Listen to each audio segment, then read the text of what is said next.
Bismillahirrahmanirrahim. Assalamualaikum warahmatullahi wabarakatuh. Innal hamdalillah nahmaduhu wa nasta'inuhu wa nastahdi bihi wa nastaghfiruh. Wa na'udzu billahi min shururi anfusina wa min sayyiati a'malina. Man yahdihillahu fala mudilla lahu wa man yudlil fala hadiya lahu.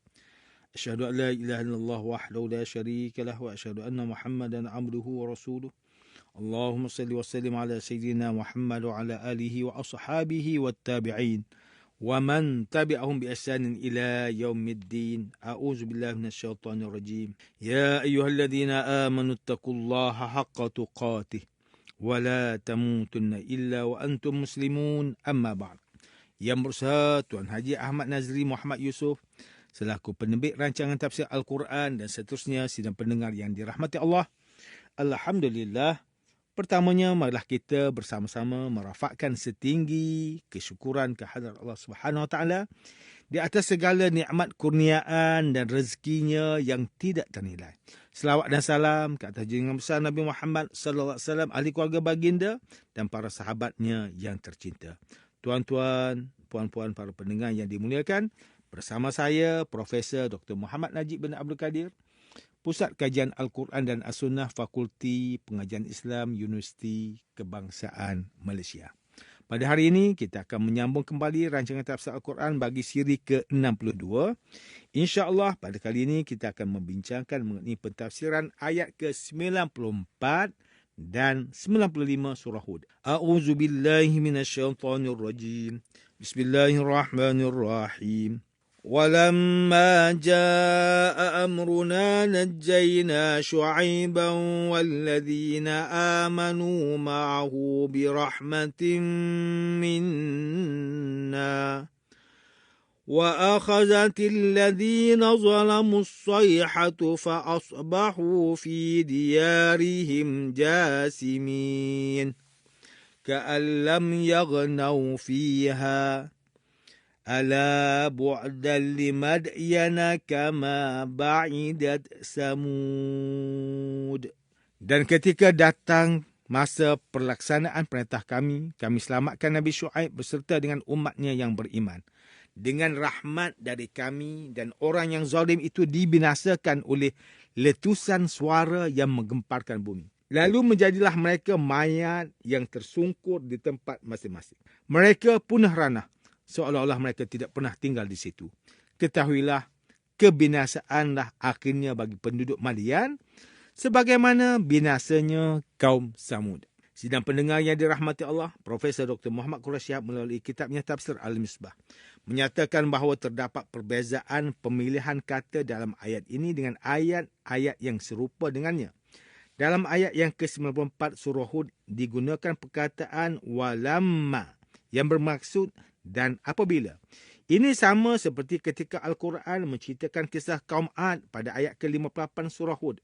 Manakala Al-Quran menggunakan perkataan falamma yang bermaksud maka apabila. Ketika menceritakan kisah kaum Samud dan kaum Lut, ulama mengatakan hikmahnya adalah Allah telah menyatakan di dalam ayat yang lain bahawa akan datang azab kepada kaum Samud dan kaum Lut. Disebabkan itu, Allah gunakan perkataan falamma kepada mereka berdua. Seakan-akan mereka menanti azab itu. Tetapi, Allah tidak menyebut apa-apa azab yang menimpa kaum Syuaib dan kaum Ad.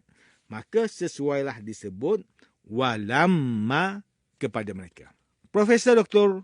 Muhammad Quraish Shihab berkata, mengikut pendapat Al-Biqai dalam ayat yang ke-94 surah Hud ini disebut dengan perkataan akhazat, sedangkan ini kata kerja untuk perempuan dan tidak disebut dengan akhaza, yakni dalam bentuk kata kerja lelaki, kerana azab yang menimpa kaum Syuaib tidaklah seteruk yang menimpa kaum Samud. Begitulah pandangan yang dikeluarkan oleh Al-Biqai. Sidang pendengar yang dimuliakan, Profesor Dr. Tengku Muhammad Hasbi As-Siddiqi melalui kitabnya Tafsir An-Nur mentafsirkan ayat ke-94 dan 95 surah Hud bahawa sewaktu perintah Allah telah datang dan tiba saatnya pelaksanaan azab kepada diri mereka, maka Allah pun menyelamatkan Syuaib dan mereka yang beriman kepadanya dengan suatu rahmat yang istimewa untuk mereka. Menyelamatkan Syuaib dan para mukmin bukanlah suatu hal yang sulit bagi Tuhan yang menguasai seluruh alam. Mereka yang zalim itu pun dimusnahkan oleh petir yang telah memusnahkan kaum Samud. Lalu mereka jatuh tersungkur di rumah masing-masing. Seolah-olah mereka belum pernah menetap di rumah milik mereka itu. Rumah mereka hancur lebur seperti panggung roboh diterbang angin. Profesor Dr. Tengku Muhammad Asfi As-Siddiq menambahkan lagi bahawa binasalah kaum Syuaib dan jauhlah rahmat Allah dari mereka, sebagaimana yang telah dialami oleh kaum Samud. Ringkasnya, Allah menimpakan kepada kaum Samud dan kaum Nabi Syuaib bencana petir yang menggoncang bumi dan menghancurkan mereka.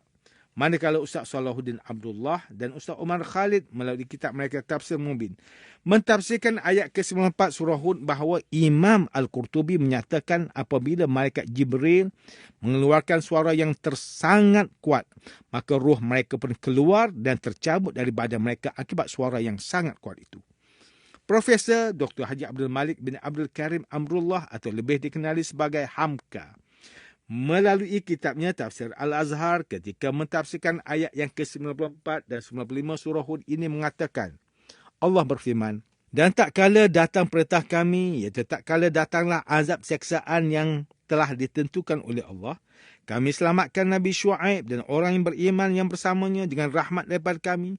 Di dalam ayat ini dapatlah kita fahami bahawasanya Allah menyelamatkan Nabi Syuaib dan pengikutnya yang sedikit itu, sebagaimana diselamatkan Nabi Lut dengan cara dikeluarkan mereka terlebih dahulu dari daerah yang berbahaya itu.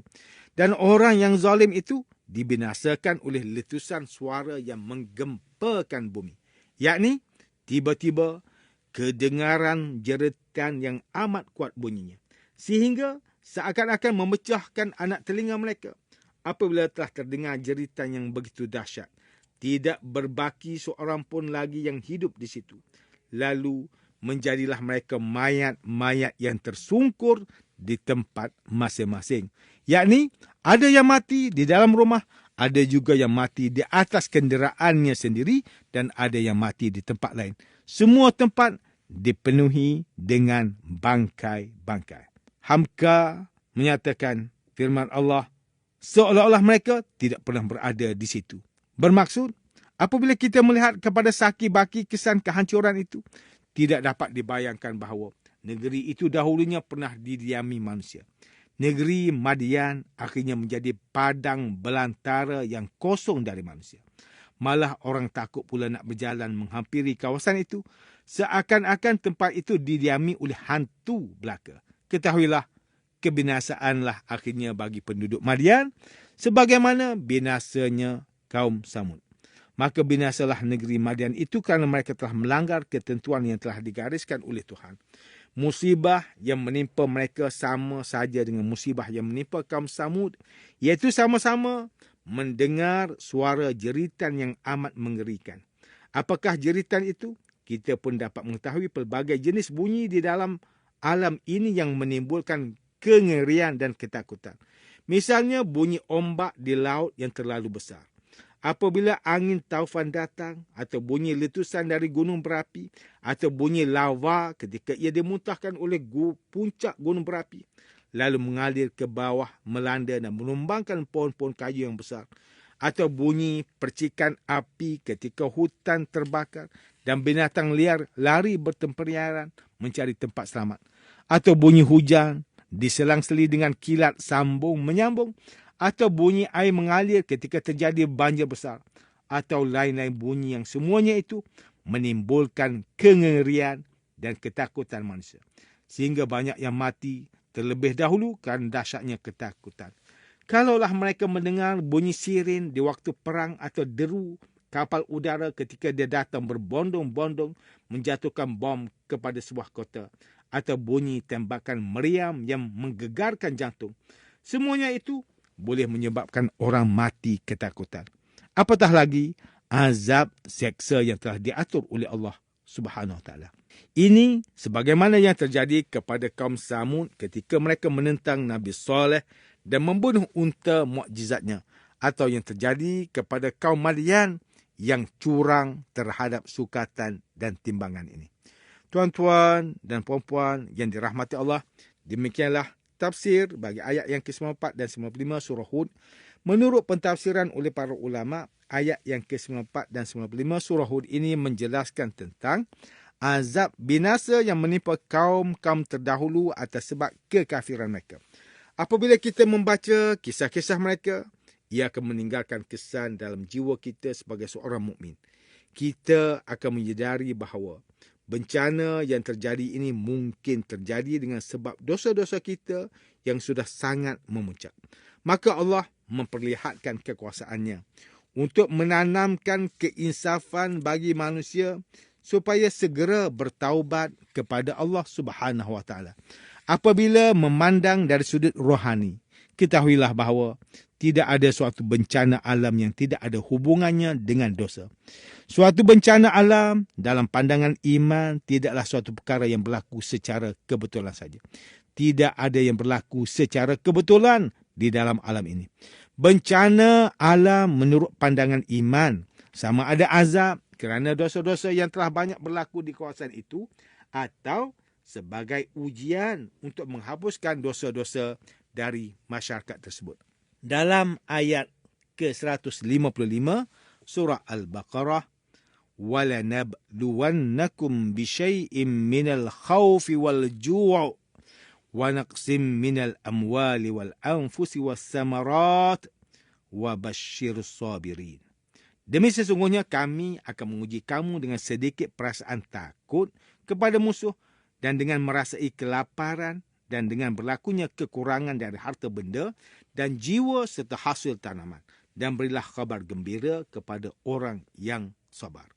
Maka seharusnya kita kekal sabar dengan segala bencana yang menimpa kita kerana cara untuk membezakan sama ada itu bencana sebagai azab atau ujian penghapus dosa adalah melihat kepada keadaan selepas ditimpa bencana itu. Jika kita semakin banyak mengingati Allah, semakin jauh dari maksiat, semakin banyak beribadah, insya-Allah itu merupakan bencana untuk menghapuskan dosa-dosa kita. Tetapi jika sebaliknya, kita menjadi semakin ingkar kepada Allah, semakin jauh dari mengingati Allah, semakin banyak melakukan maksiat, kemungkinan besar bencana itu adalah azab yang diturunkan kepada kita. Kita memohon kepada Allah agar sentiasa menurunkan taufik dan hidayah kepada kita untuk sentiasa menjadi hamba Allah yang saleh dan salihah. Sidang pendengar yang dimuliakan, antara pengajaran yang boleh kita ambil daripada tafsir yang ke-94 dan 95 surah Hud ini, setiap Muslim hendaklah sentiasa muhasabah diri sendiri sebelum tibanya hari di mana segala amalan kita akan dihisap. Hari di mana penyesalan tidak lagi berguna. Sentiasa perhatikan dosa-dosa yang telah dilakukan dan minta ampun segera kepada Allah. Sebagaimana ucapan Sayyidina Umar radhiyallahu anhu, hasibu qabla an tuhasabu.